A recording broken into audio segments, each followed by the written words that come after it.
I'm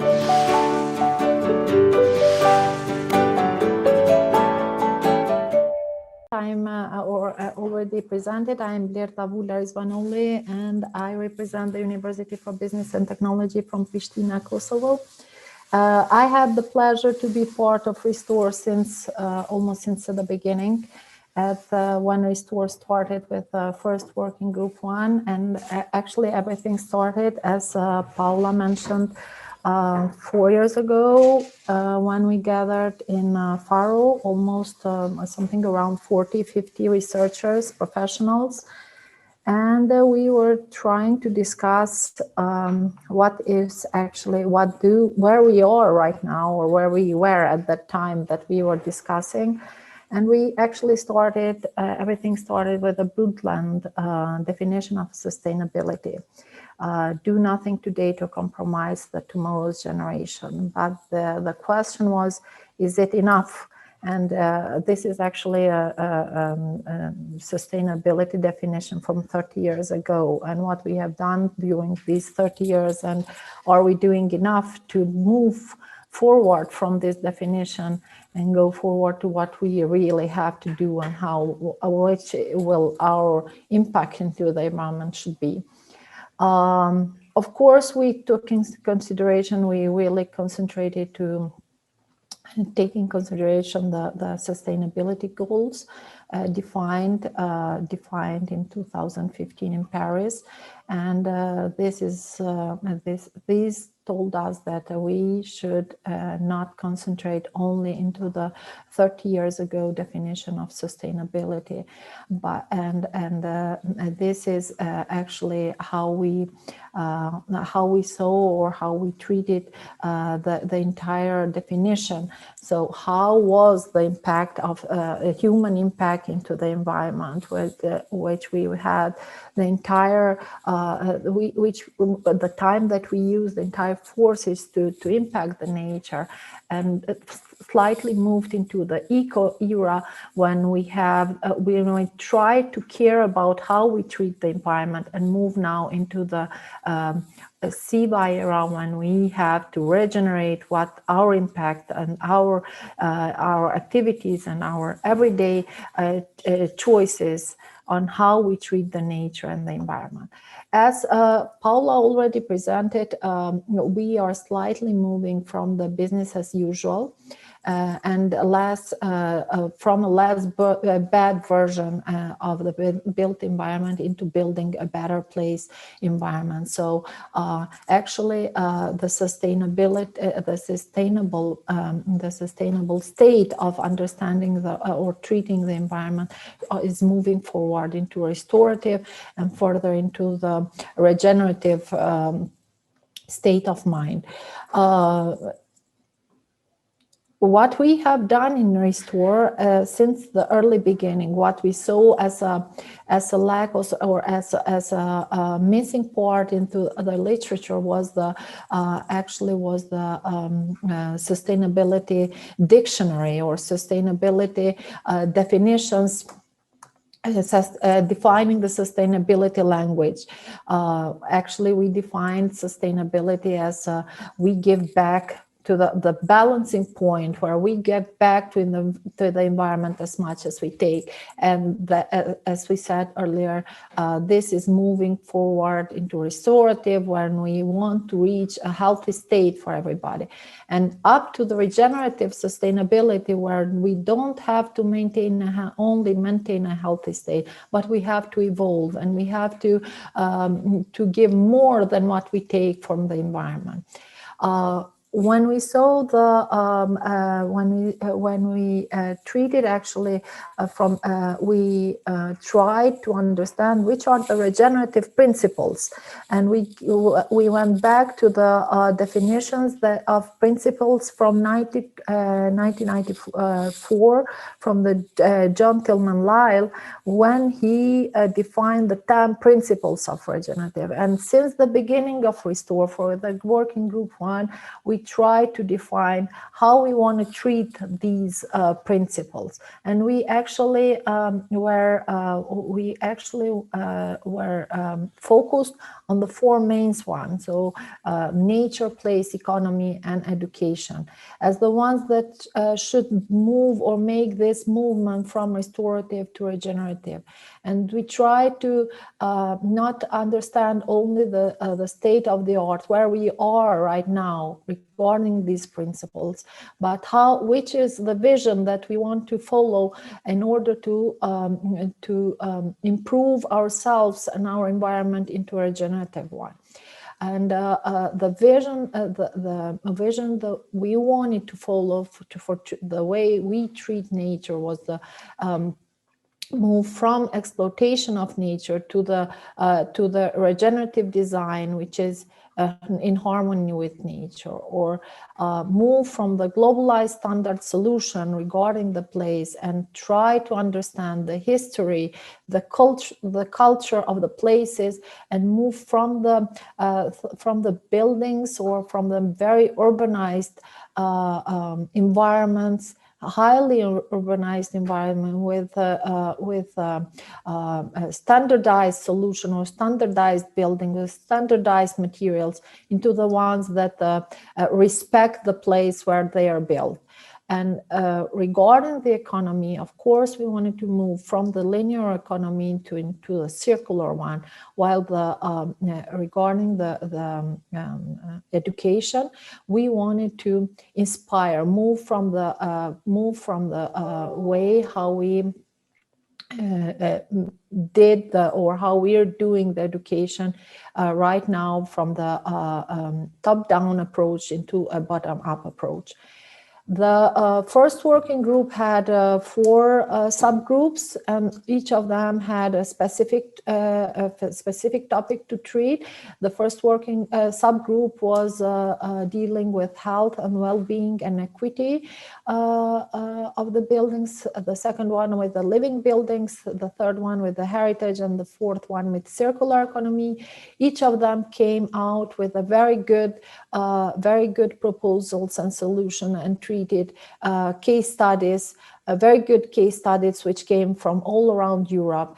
And today I chose to present only 2 of them, which are going to tell the way how we how a building can respect the environment and serve the people that are living and using and actually living every day with these buildings.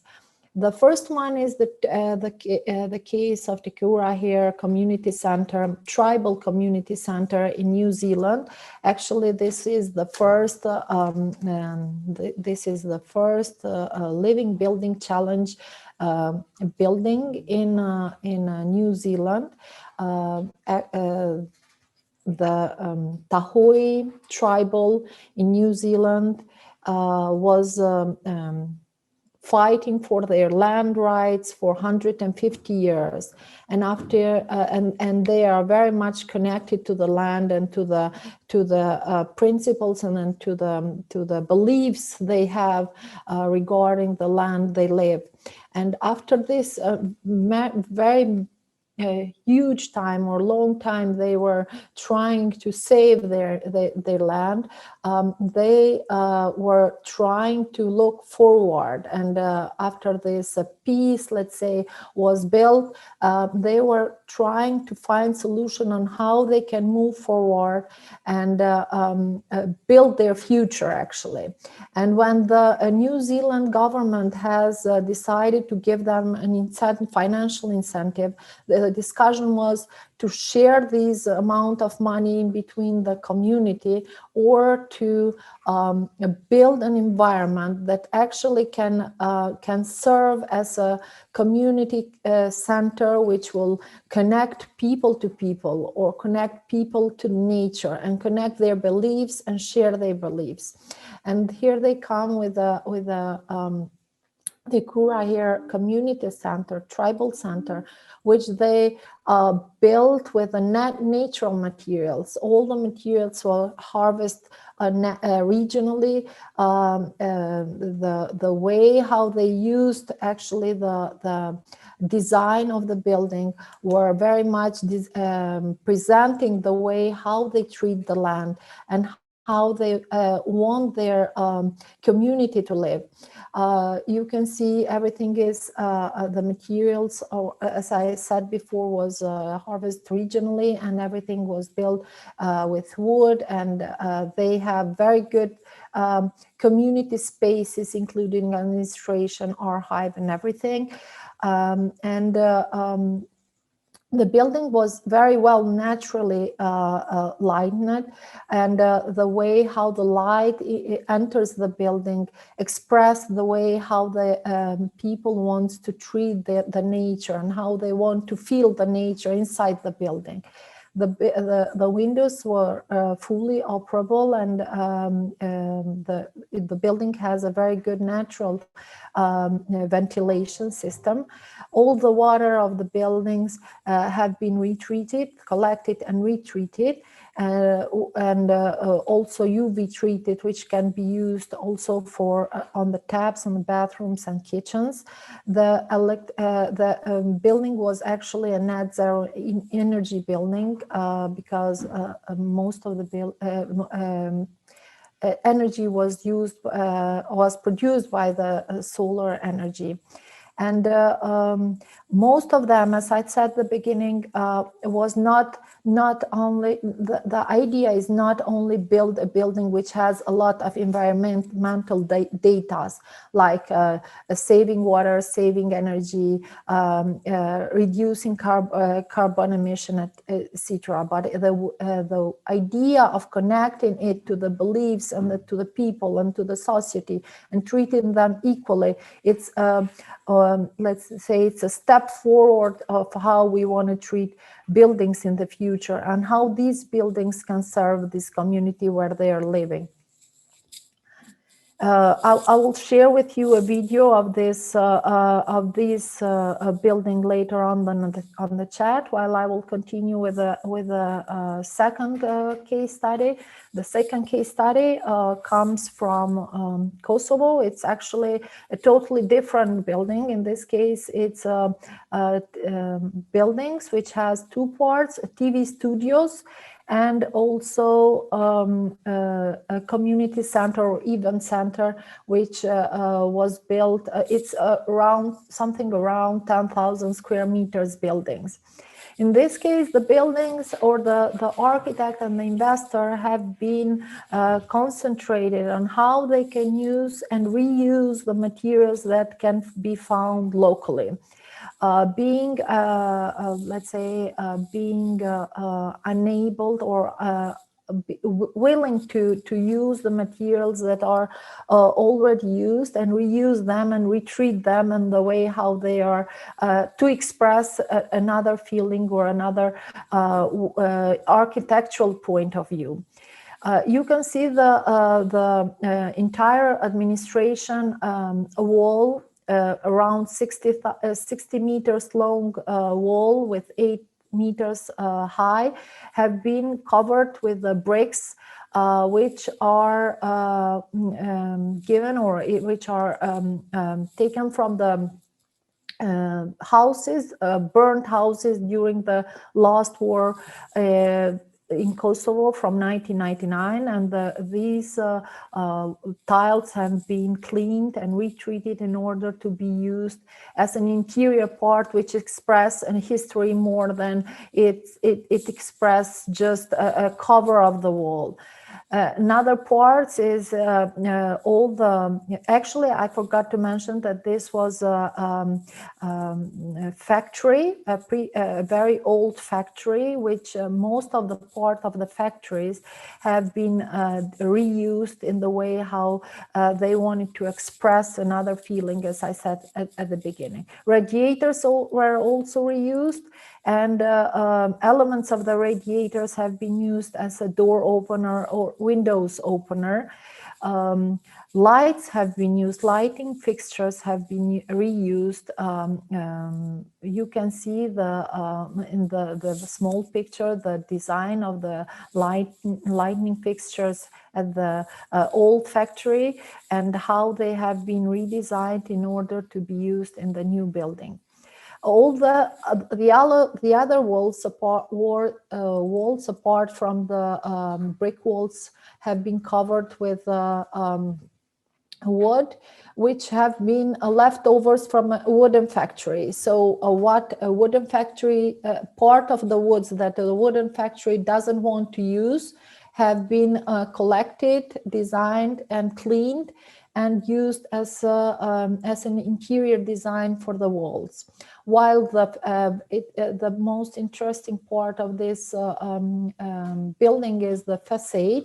The facade have been designed in the way that it's covered with the woods taken from the recycled railway ties. The wooden parts of the railway are being changed every 25 years. And at that time, the wooden parts have been collected, retreated and designed in the way that they will fit the facade.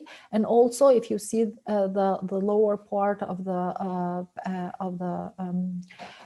sides of the building, they have also been used instead of bricks, tile or tiles outside the building.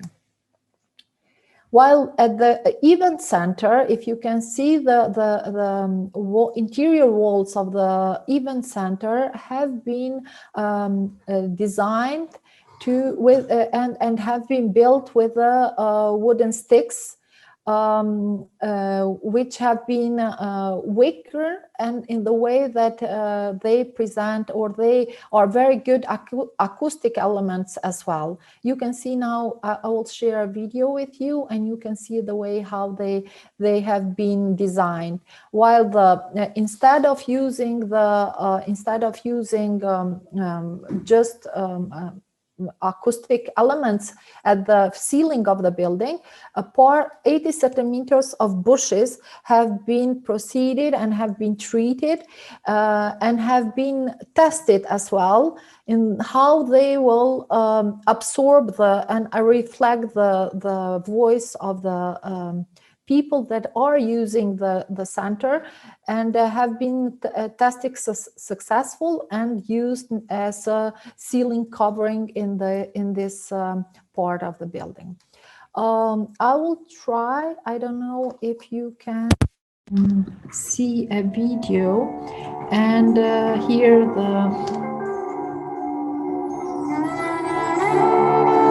do you hear the voice?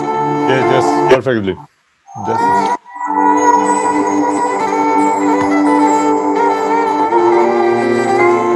it's very loud. The side.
Actually, this is one of the most important community centers right now in Kosovo regarding event organizations. But what I would like to finalize or finish my presentation is that both examples could not be treated or could not be used the similar if they have been built in another environment. So they are very much connected to the cultural and history of the countries they are built in, and the way how they treat their community they serve, it's very special. This is actually what we are trying to do or trying to promote for many buildings in the through the activities of Restore, and the way how they have been seen before Restore, and how knowing how many people have been contributing in order to share this this idea of regenerative construction. It's very, very big now, 4 years after the or at the time when Restore is reaching its final activities. Thank you very much.